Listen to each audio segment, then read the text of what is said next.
Welcome to the Mike and Doug Show. I'm Doug. Hi, Mike. Hi, Doug. How are you today? Well, I'm terribly excited.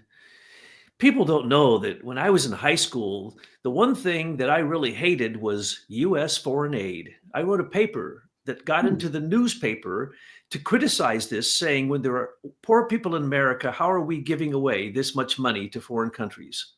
And right. now, in an article you just released, not only did you previously, in another article, you and the staff writers, point out that little Marco Rubio is part of the USAID scam. But your point is so amazing because I have done a lot of work on this and I can't give you a total of how much foreign aid we've given out, but it does not compare to the theft of your IP, your inventions, your what would have been your patents by the US government, which totals so much more than all of the money that USAID has ever ripped taxpayers off for in America. 62 times more. 62 times more than the $330 billion that we overtly can track. And by the way, they hide it really well. So basically, what we're saying is, hey, folks, you think USAID is a way to steal money from you? How about the US Patent Office and what they did to Leader Technologies, which is $20 trillion in worth at this moment and accumulating every day? Right. Mike, Those are market cap numbers. so where do you want to start with this, Mike? I don't, because the second you start on USAID, you know I'm going to explode like a volcano. I don't know. I guess it's not surprising to us that this has come out, but I mean, it's really good that it has come out. For instance, you know how we discovered that the Pilgrim Society started in the Empire Press Union in 1909 and then funded all their intelligence agencies and also started the Empire Press Union, which we now popularly call Reuters and Associated Press. But now we see that even the BBC, which was formed out of the Empire Press Union in the early 1900s, is getting money from the United States. So the cash, you could use a farming analogy easy, but I'm not going to. It looks like the entire liberal world has been feeding off of the US taxpayers for this whole century. And what we now have revealed to us is the behind the scenes hidden agendas that now explain why, when things seem crazy, they're not crazy. We just don't know their agenda. And so now we're seeing, for example, with Marco Rubio, I was surprised when President Trump made him Secretary of State. But one of the things I've learned about Trump is you don't know what you don't know. So I'm not gonna judge his selection, but we can look at Rubio's actual background and see it's surprising that nobody has done this. I mean, there have been journalists who have dug into his finances and dug into some of his relationships, but all these articles always end up going nowhere, and they just sort of trail off. And so you don't know as a reader what to make of it. But now we've gotten the core in that we discovered in the 2017, I believe, Rubio was appointed a member or a director of the International Republican Institute, which was directly funded by USAID, and he came on as a director the year that John McCain retired as the chairman of that institute, and he had been the chairman for the last 25 years. So therein explains how John McCain became so active in regime change in the Middle East, because he was in fact funded by the same group that's run by the CIA and the British in USAID. And you have pictures of Lindsey Graham, John McCain, and Marco Rubio with ISIS. There are many pictures of them with ISIS, with Al Qaeda, with the Russians, with all of our enemies. And Right. we paid for those trips because they got millions of dollars. and then they ran it under the false flag of spreading democracy. Yes, they did. And here we have this IRI Institute, this International Republican Institute, as a funded agency of USAID. We now can see who the key rhinos are that everyone has always complained about, their kind of convoluted logic that they use. Well, now we can see that they're directed by the USAID, and they are told what position to take on what subject.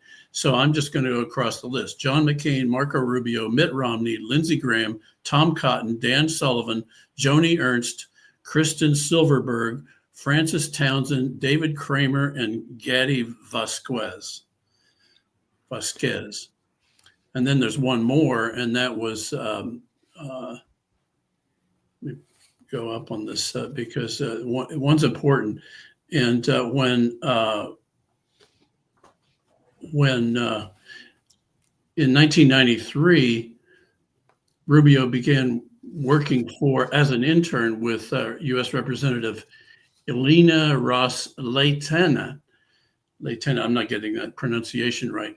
But wouldn't you know it, in the current International Republican Institute list of directors, she is now a director of that institute funded by the USAID. So what we see here, and there's some other issues with his background and this law firm that two law firms that he was associated with, Broad and Castle, which merged with Nelson, Mullins, Riley, and Scarborough LLP. And so what we can see is they took him under their wing to probably shore up his financial situation. And they brought him into this very murky company called Florida Strategic Consultants, which morphed 3 or 4 or 5 times and is now associated with most of the key military industrial complex players. I won't go into the list, but that appears to be the controlling group behind his finances. And then we see that he pretty much out of college just led a blessed life of going from one position to another his entire life. This is the pattern we see now with all these young grooms in the Pilgrim Society. And in fact, one of the partners at Nelson Mullins, where he worked, was the U.S. ambassador to the United Kingdom from 99 to 2002, right during the theft of our technology. And as an ambassador, he was certainly a member of the Pilgrim Society. So there we have the connection with the British in the City of London. Well, I will pat myself on the back because this just authenticates and verifies what I say, that anybody who's past their second term in Washington, D.C. has an offshore account where they are paid through the USAID, because there's no one in Congress who can explain how they became multi-millionaires off the tiny little salary we paid them.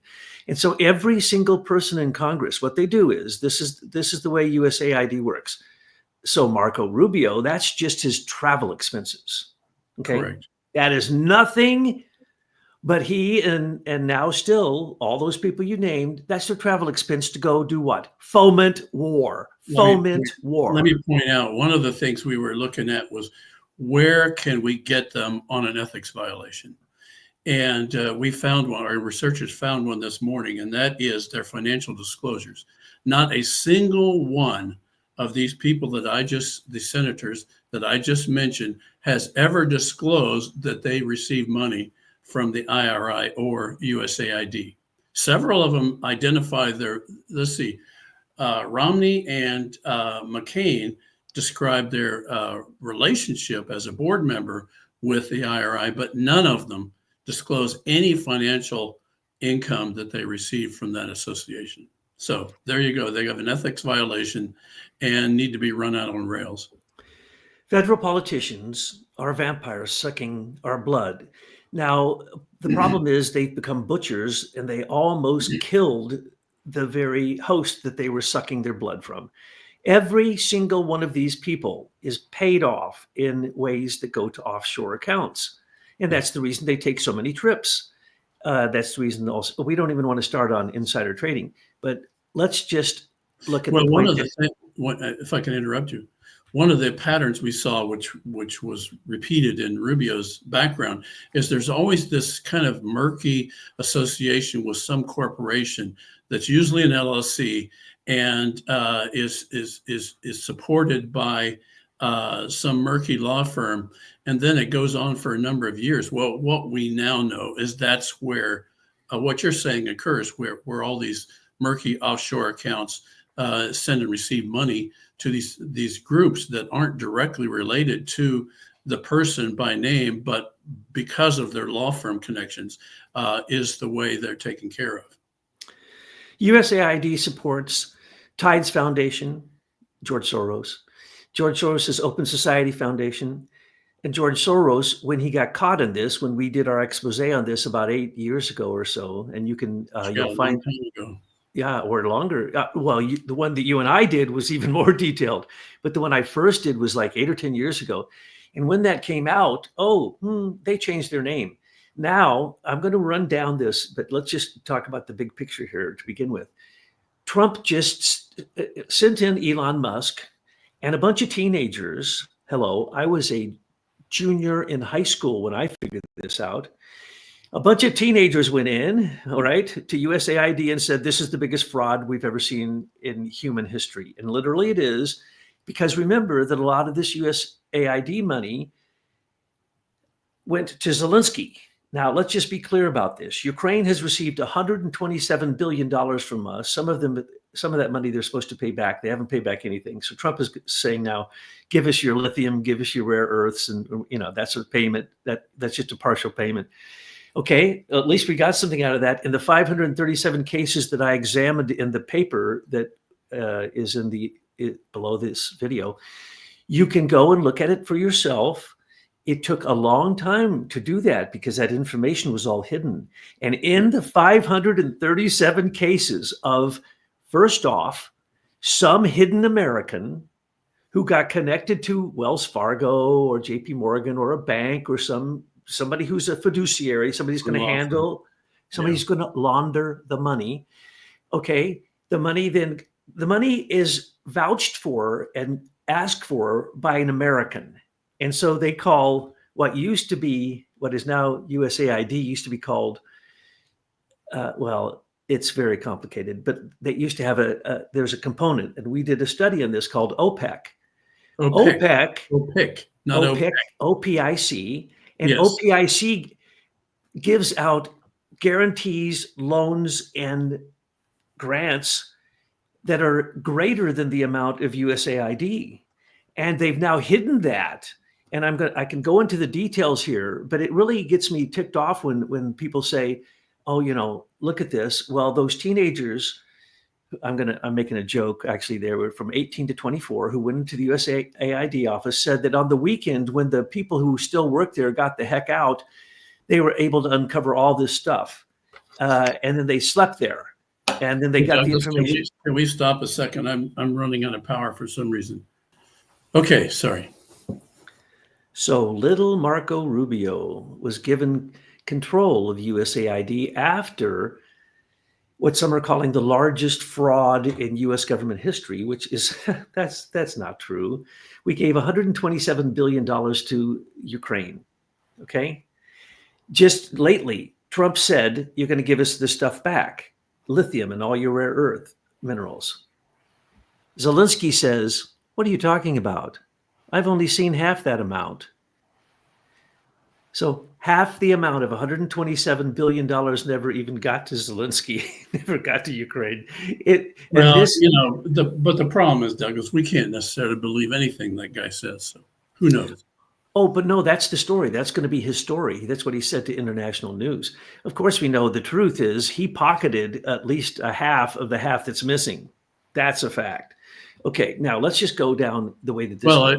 My assumption is his stage managers told him to say that. So who knows what the number is? We don't know. No, we don't know. My calculations are it's more than 127 billion if you count money from the United Nations. And I'm going to go over that in just a minute. But let's just break down one case so that when I start going on about this in a second, you go, that's how simple it is. Well, I should have been a politician if I wanted to have a lot of money, because John McCain just simply went to USAID, and they have a little committee, and they say, I think for democracy's sake, we need to have the International Republican Institute that is going to spread democracy throughout the world. And they go, oh yeah, stamp that. So they stamp it.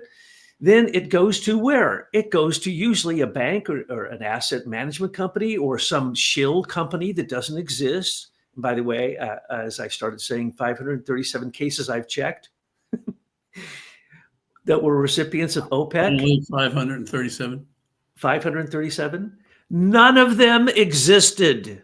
Right. Yeah, those are all shell companies. We tracked that out when we were looking at OPIC, which is an associate of USAID. They're just shell companies. And in some cases, they'll throw up a website with crying children on it and the like, but the websites are just shells. They don't do anything. I want to correct that. There's three things that I found that actually manifested. Really?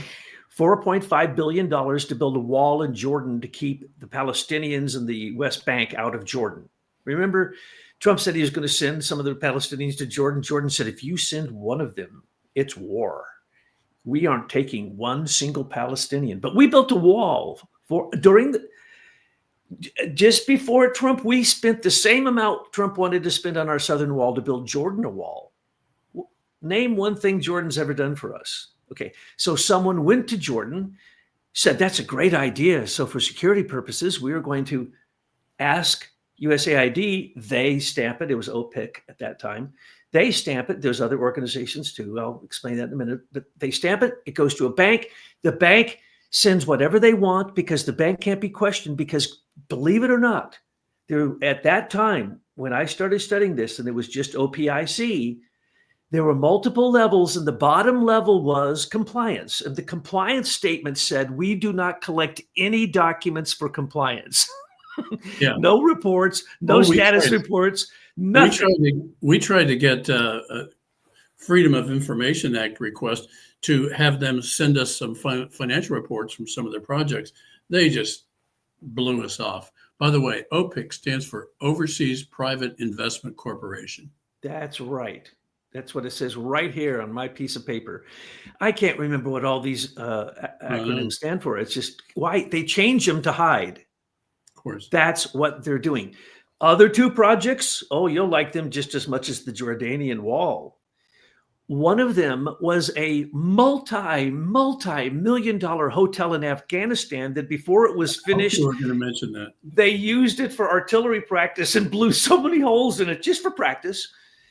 And guess what? None of the money was ever returned, and there was never any report ever filed about any of that. So that was the second project I know. And the third project also had funding from the Clinton Justra Sustainability Fund. And that's how I found that, not through OPIC.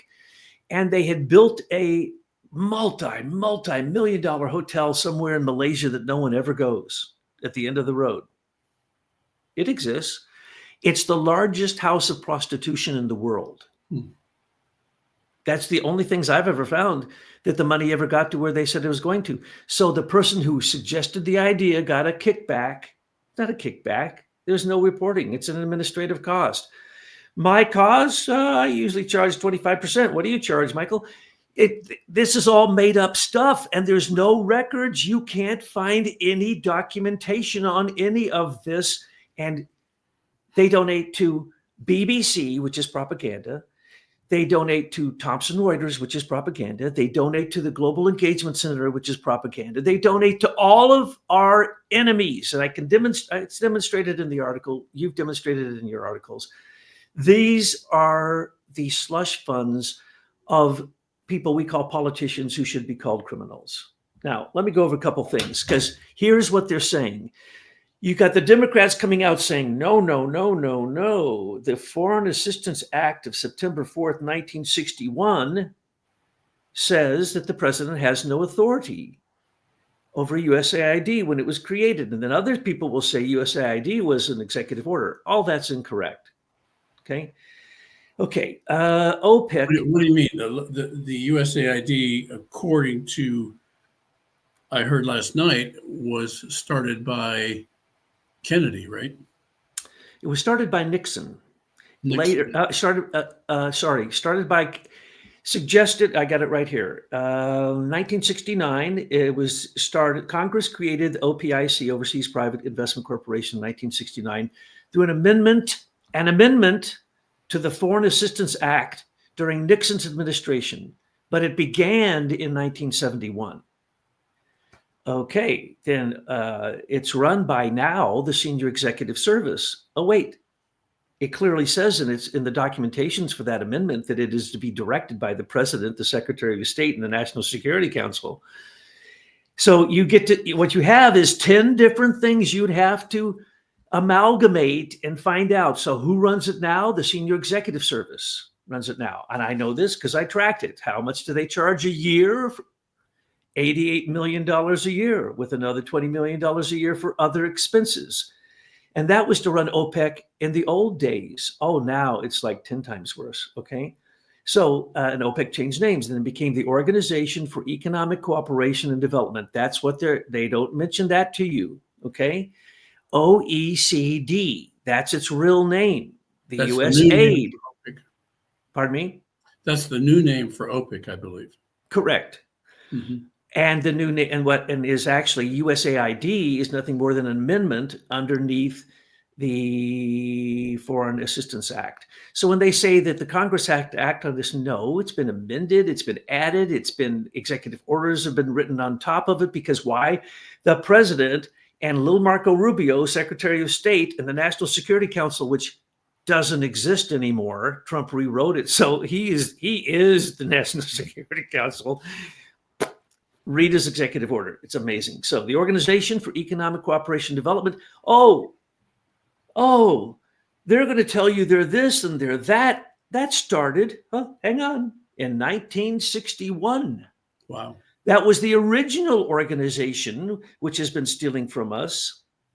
And when I studied it in 1971, I didn't know that as a teenager. So that's how hidden it is. And guess what? They're not the ones who direct it. So USAID is not even directed by America. It is directed by the Organization for Economic Cooperation and Development and their subcommittee called the Directorate for Financial and Enterprise Affairs. That's who controls it. And those are in the Congress? No, that's an international agency of people who can volunteer to be on the committee. And that's where they get these great ideas how foreign nations need help. You won't believe the help that we've given to the tune of hundreds of billions of dollars. Let me just give it general. Most of it goes to banks to start a banking program in a country that you can't even get a ticket to go there. Okay? Microfinance, or to help small businesses in these. But now what are they doing with it? DEI for Siberia. How was that one? 1.4, I think, $1 million to preach with the USAID money under Obama to preach DEI in Siberia? Well, let me, I don't want to interrupt you, but I just pulled up one of the real smoking guns within the USAID grants is the Internews Network. Internews Network. And the mission of this group is to promote free speech all over the world. Now, let me just read you some of the associations, the interlocks within the board of directors and the trustees. Microsoft, KQED, New York Times, Disney, National Endowment for Democracy, Council on Foreign Relations, the New York Times, the Washington Post, Carnegie Institute, CARE, Internet Steering Committee, BHP Billiton, which is mining in Australia, Goldman Sachs, Reddit, Pete Buttigieg is on the list, Oppenheimer Project, and the Oppenheimers are closely associated with the Rothschilds, the New York Times, Oxford, Bain and Company, Mitt Romney, Columbia, Oxford, Cambridge, BBC, Channel 4, University of London, all the personnel are all associated with these groups. Chatham House. We got people on Chatham House getting money from the USAID. The London Stock Exchange, which we know is controlled by Reuters, and therefore the Pilgrim Society. KPMG Global is on the list, and then we keep going. Newseum, the UN, AOL, Time Warner, Hill and Knowlton, World Bank, National Geographic, CNN, PBS, TED Women, Stanford, Harvard, Atlantic Council, Red Cross, Pilgrim Society Commander of there's several knights in there, Open Society Foundation, which is Soros, World Bank. So this has been the honeypot for every corrupt individual on the planet, it seems. The Empire Press Union.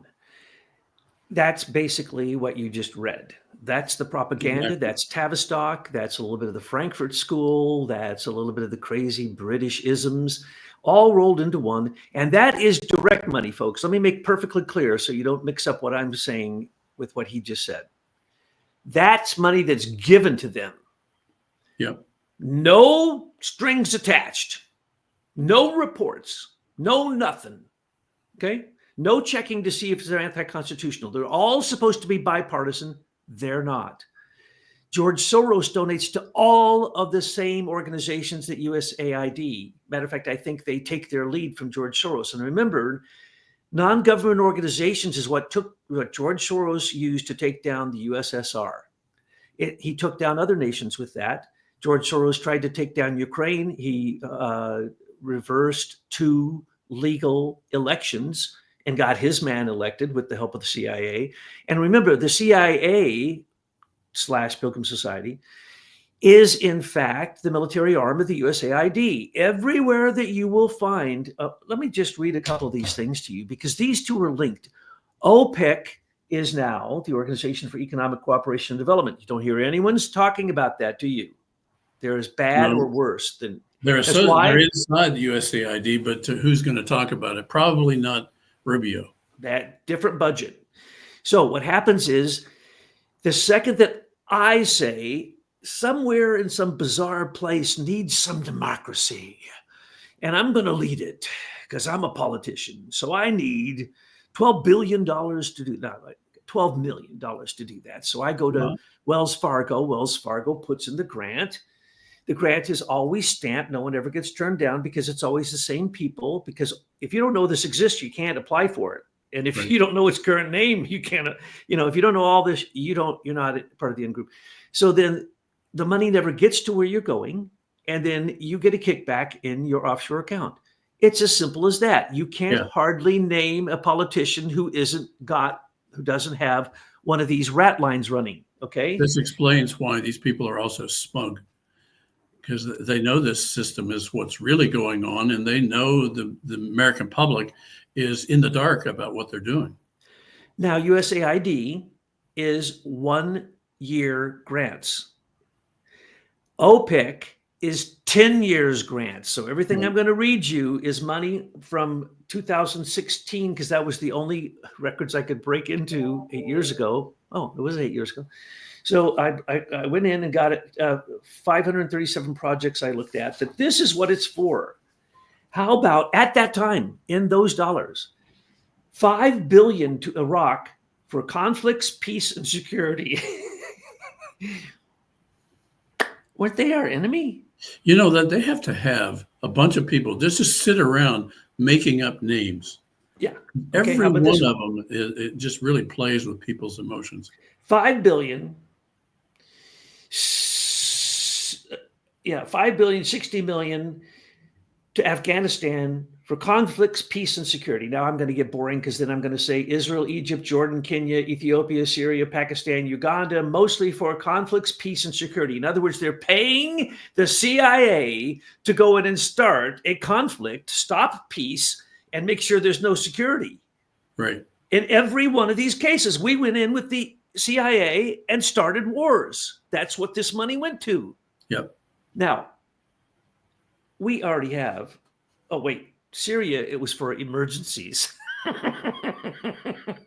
We gave Syria Oh, well, we only gave 916 billion. So, a million. So it was just for emergencies. In other words, when their CIA guys get caught, right? That's nothing, folks, because at the same time we did these exposés, we also pointed out to you that the DoD gives away out of their $857 billion budget a year, which they usually go trillions of dollars over, right? Every time they audit the Pentagon, it's missing $2 to $4 trillion in black ops. So don't think any of these numbers are real. This is the tip of the they're not. iceberg. Can I No, interrupt? yeah. As we've discovered, it was the DoD that was involved with the British to steal our technology, and which we now can see has a market cap of over $20 trillion. So when we talk about the money that's coming through USAID and all these honeypots, that's a drop in the bucket to the money these people are flowing through the stock market to support these technology companies, which are government surveillance systems and always have been. So we don't know how they are siphoning money off of these public companies into their agenda. The numbers I read, don't forget when I say 5 billion to Iraq, multiply that times 10, because these are 10-year gifts. Right. Secured by the US government, not the bank that's giving it. And it never gets there. Now, that's okay. But during Hillary Clinton's time as Secretary of State, she had full control of OPIC, which had turned into the Organization for Economic Cooperation and Development, USAID, which is different. Right. She also had the State Department, and we know that she gave out in her time $86 billion. She went to 124 countries as Secretary of State, demanded that each of them make a donation to her foundations, her 5 foundations, and they did. And by the way, USAID gives money to Hillary Clinton's foundations. And as soon as they gave money to the foundation, she gave them State Department money. And she gave out that year $86 billion. Now, that's okay, because the DoD that year, she gave out through the DoD and with the president, $52 billion to foreign countries. And what was it for? Economic support funds. In other words, paying banks. Or civil affairs, programs that the U.S. military conducts to win the friendship of local populations. Propaganda. So as we are warring against a country, we, the taxpayers who don't want to be in that war because it was a false flag war, are paying to propagandize our supposed enemies, so they end up hating us more, so there's more war later. And propagandizing us as the payor in the process. So these people are just, there's no description for the morality we're just describing here. That's why I get so upset. A couple more statistics, and then we're going to talk about the theft of social media. The United Nations, how much do we give to the United Nations a year? Well, Trump is pulling us out of everything. He's already pulled us out of 4 of the things. And because of what China's doing with the World Health Organization, World Trade Organization, he's probably going to pull us out of that. But every year we give to the British-controlled friends of China and Russia, because the Security Council always vetoes everything we do. We don't get nothing. We get nothing from the UN. Okay, nothing. It goes to foreign countries, every single dollar. We pay our dues. Nobody else does. This is what we paid recently. 18 billion. Well, I have statistics from 2022.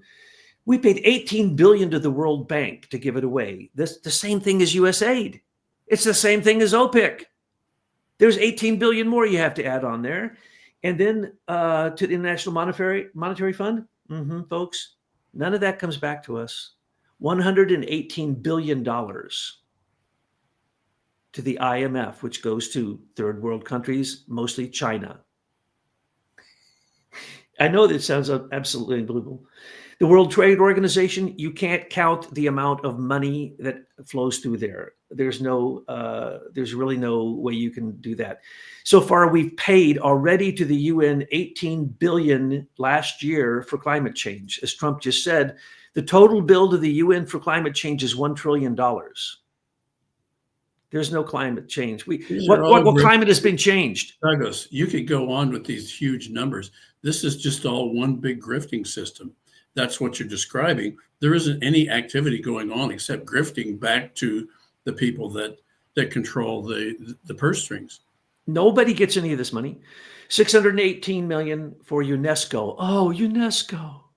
And It's yet, for the children. Douglas, they have attorneys and accountants who are supporting this grifting system all the way from our national banks all the way down to our local companies.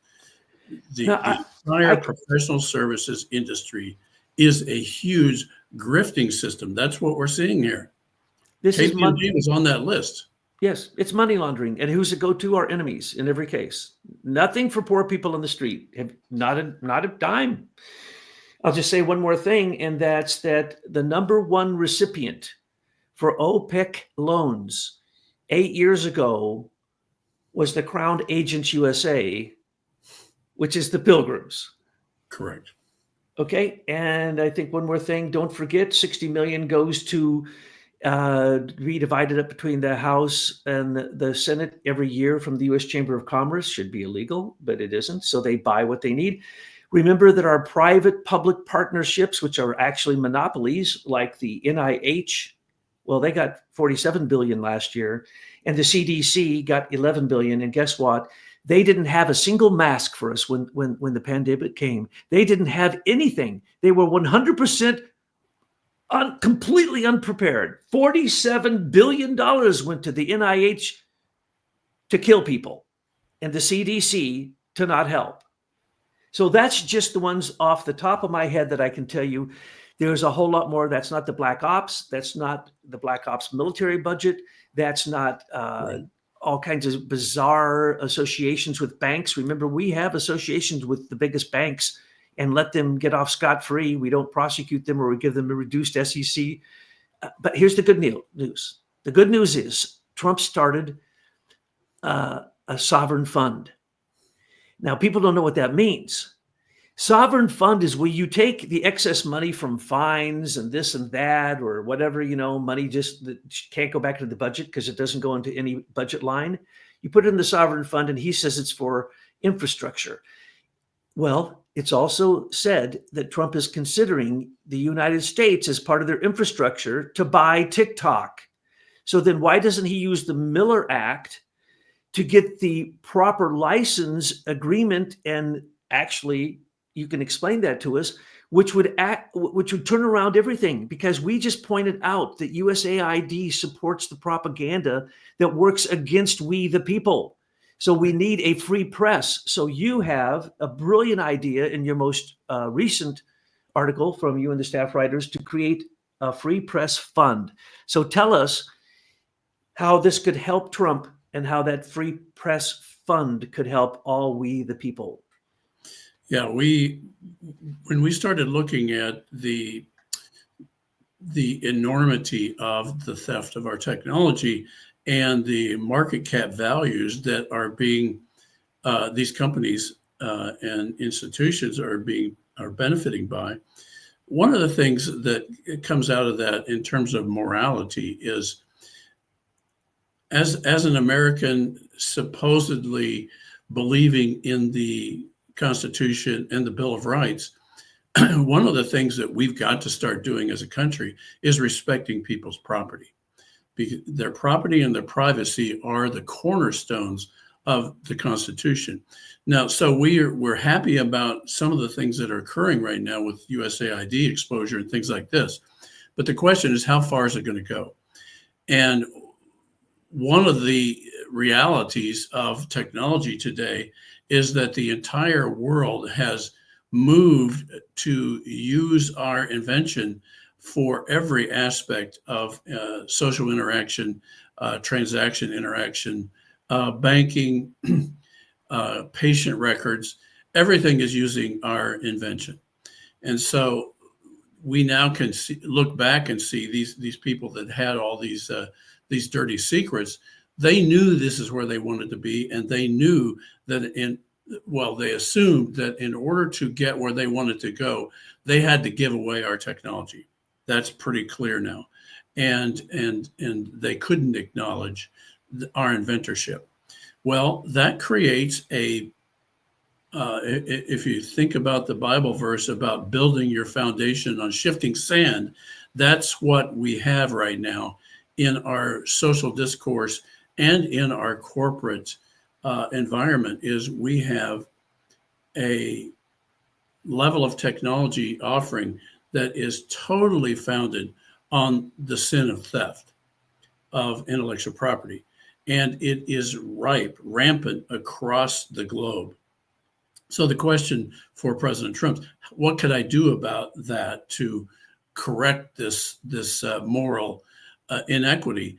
And so what we did with our shareholders is we looked at, okay, the government owes us a lot of money because it confiscated our technology for this grifter system that we are describing here. And so how could we right that ship? And we developed a concept, because one of the things that's obvious, if we don't get free speech and we don't get respect for private property, we don't have a country. And so this issue of free speech became central. So what we said is, okay, the government owes us a lot of money, and on an ongoing basis, a lot of license fees. So let's do this.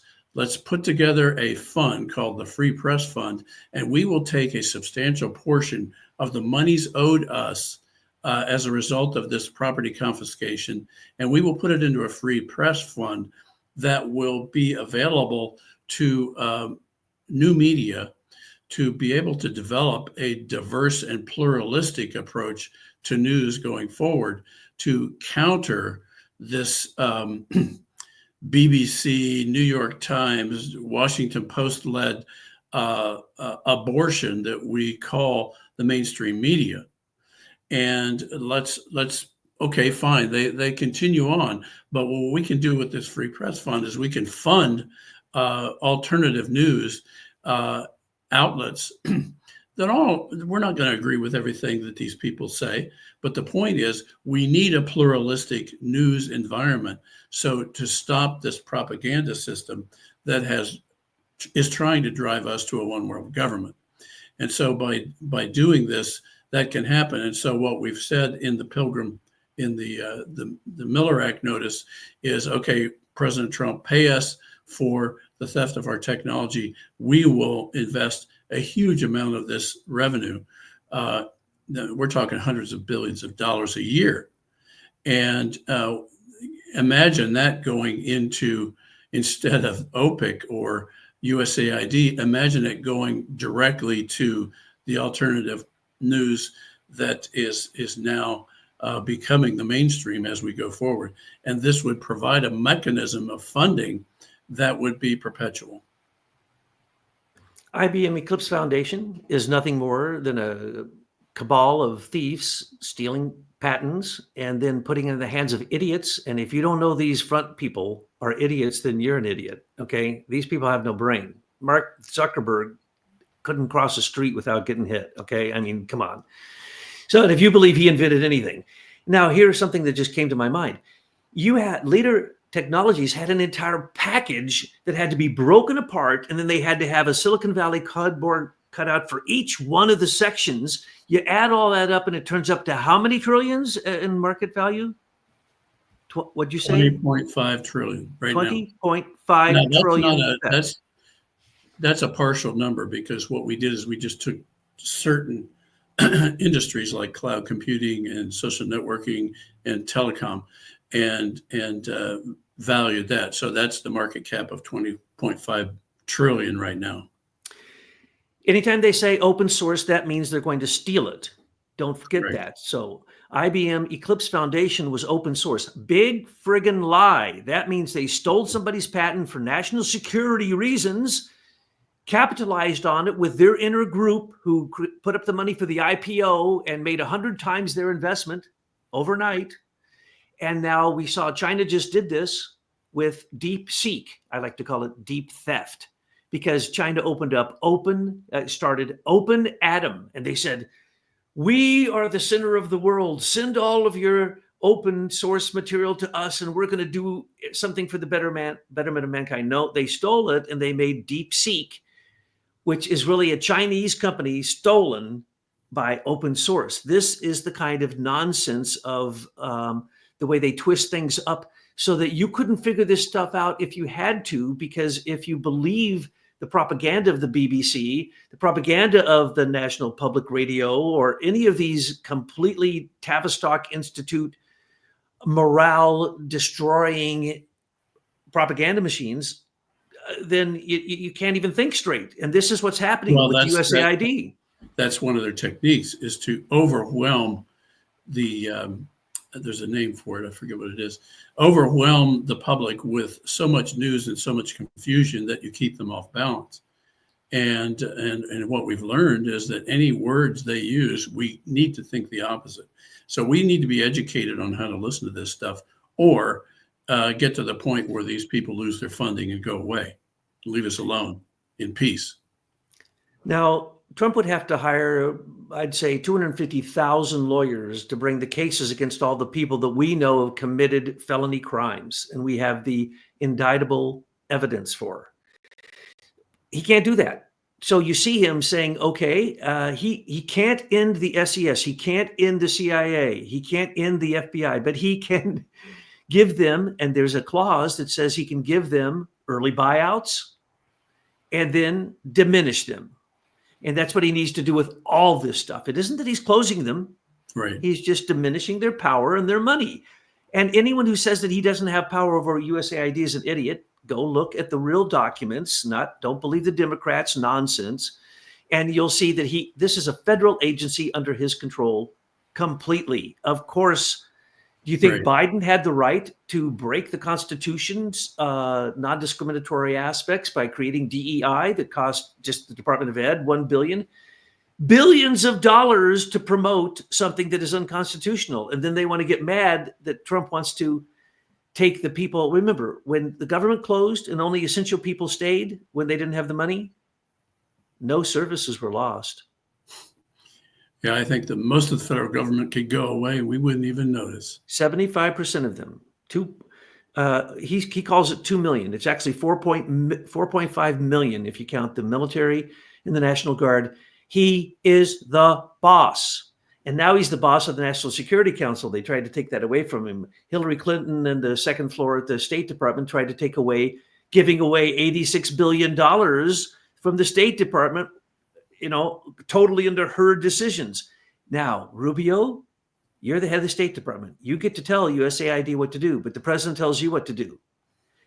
So what are you going to do? Are you going to recuse yourself because you get this money and you know it's a fraud? I mean, well, no, hello. He's going to delegate it to somebody else. He did already. Deniability. Oh, really? He already delegated it to some underling. There you go. That's the way these people operate. They stay right in the shadows and always have deniability for everything they do. And I'm sure his Pilgrim Society controllers coached him to do that. Now, the beautiful part of what we said about the Free Press Fund and the work being done still at Leader Technologies, you didn't just invent all this stuff a long time ago. You keep inventing with some brilliant people, literally the most brilliant cryptologists maybe in the world, just to help you create a system, your MySkiff system. So the government, when they want to talk this stuff, they go into a secure communication information facility. Right. And they're not allowed to write down any notes or nothing. It's called a skiff. Well, Michael and his company have made a skiff for we the people, because we know the back doors in every one of these media things, every one of them, as well as everything. If you suspect it, it's happened. It's as simple as that, folks. Right. If you can imagine it, they're already doing it. Now, the point is, the public key infrastructure and the email systems are all compromised and have been from inception. And that is the propaganda says something different. The propaganda says it's trustworthy, it's loyal, it's helpful, friendly, courteous. Oh, that's the Boy Scouts. You remember that? Were you in the Boy Scouts? Oh, absolutely. So anyway, they use all the right words, but they don't mean that. And we've got all these OPIC media people making sure that the public is totally hoodwinked as to what is secure and what is not. The fact is, nothing electronic is secure at all. It never Private has. citizens like Hillary Clinton own the crypto keys for the military, for the corporations, for everybody, for you, for your email. Right. Don't believe a word you're told that there's quantum-proof crypto systems out there. There's only one, and it's called MySkiff.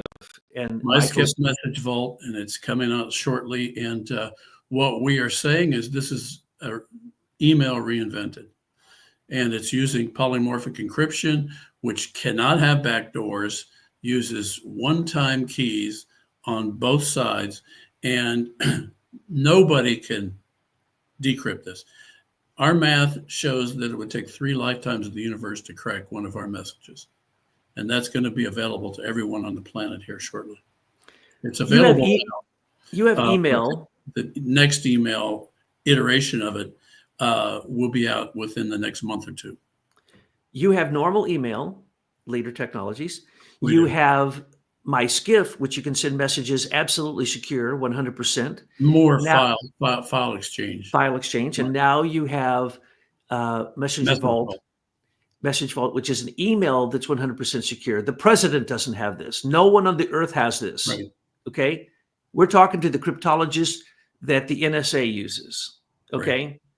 And he's way beyond the one who invented the systems they use now. And the backdoors are still in there, and anybody can go in and see it in the code. So the point is, private citizens own these things. Hillary Clinton owns the keys. How do you think she went in and got any information she wanted? Why do you think she wasn't concerned about her email messages? She was already sending copies to her, what we call the enemies, to China, to Russia. And she wanted to make friends with them. Well, with her server, she just allowed them access, and so they could come in and get it. So she had done deniability. Exactly. And this is the way that it works. Now, with NIH, okay, CDC, ask anyone, they'll tell you it's a government agency. No, it's not. It's a private group of murderers. The people who sit on the vaccine approval committee are the people who run the company, and we give them money, but they consider themselves private. They're also immune from prosecution. So when you find a monopoly where the threat, the fraud and the theft is so evident like that, it's one of these kind of things. It's a private public monopoly, just like Elon Musk's all of his government contracts are all that. He has nothing to do with them. He's just the front man. So they have to have that. What we're introducing is a way for people to send email, basically a message with an attachment for one to another, and nobody on the planet, no predator, no institution, no agency will be able to crack it. So I'm sending a message out to the Trump family. Dudes, you need to get a secure email. Everything you send is being seen by the enemy. So unless you get this, and then when you do get it, and if you accept the Miller Act, I'll let Michael explain the benefits to that. But when you accept that, it's a self-perpetuating situation where you make so much money, it's ridiculous. You have a secure system, and you yourself using the new cryptology techniques, which there's never going to be quantum, folks. If you believe that, you believe in fairy tales. Well, even if there is quantum at some point, if the theory plays out, this encryption still cannot be cracked by any quantum computer. The Trumps need every message. The U.S. executive needs to get on this now, or it will, as before, used against him. Every telephone call, every message he ever sent was used against him, wasn't it? How'd they get that? That's illegal. Well, we know the FISA courts got it in a downline search because for nonsense. And by the way, the 702 FISA has been renewed. So it goes on. So if you think anything you're sending is secure, you're incorrect. And this system is just so exciting. It's just absolutely amazing. And this all could be such a solution to so many problems by simply signing one signature on the Miller Act notice. Correct. Yeah, one of the things in the Miller Act notice we proposed is that the president, the executive, would be able to offer a site license for every user of social media on the planet so that they would en masse become legal. And as opposed to the current illegality of the system right now where everybody is operating on stolen property. And that from a moral perspective is really important. Now, maybe most people don't want to pay attention to that. They think, oh, well, it's okay, fine. I'm using something I shouldn't be using, but it happens all the time, and blah, blah, blah. Well, not with social media, because this is the mechanism that this Pilgrim Society controlled oligarchy that runs the world right now is using to ply its demonic activity. And so what we have offered is a license so that everybody would become legal. And then we can start working on new mechanisms for communication that do respect privacy and property. And there are actually some systems coming out now that probably heard us talk that are offering that. But when you look at their array of offerings, no, they're just using the same old protocols that are already broken. So the British Serco theft of U.S. patents is in fact the largest fraud in human history and the largest amount of money stolen in human history. Am I correct by that? I would say that's true. The Serco, which is running our patent office right now and has been since at least 2006, sends all of our inventions to the City of London, where they pick and choose the ones they want to weaponize, and then they will then send back a report which will either approve the patent or steal the patent and give it to their cronies. So the military-industrial complex is being fed by the City of London through Serco and the U.S. Patent Office. That is the largest theft, which encompasses our claim that the financial crime that was created by the theft of social networking is the largest securities fraud on the planet. But you're right. The larger issue is every inventor is being ripped off all the time. Usually for national security purposes. And then if you say a word, they put you in jail or charge you $10,000 or kill you. And I'm not exaggerating. We've done exposés on this. Well, when the grifters have control of the legal system and define the national security issue, then they will continue to ply their trade as long as they get this get out of jail free card, which is called national security. We've got to stop that. We could simply end it, Mr. President. Trump, Melania, would you please whisper in his ear tonight on the pillow? All you have to do, Donald, is say no more transnationalism, no more British Five Eyes, no more other countries in our business. How dare they give our patents to foreign nations who then go to Highlands Forum, which is a transnational group. But we have the Office of Net Assessment from the Navy in there. We have In-Q-Tel. We have all of our big guns in there, but they're all international. IBM, International Business Machine. First time I ever said that, I said, I don't want to do any business with them.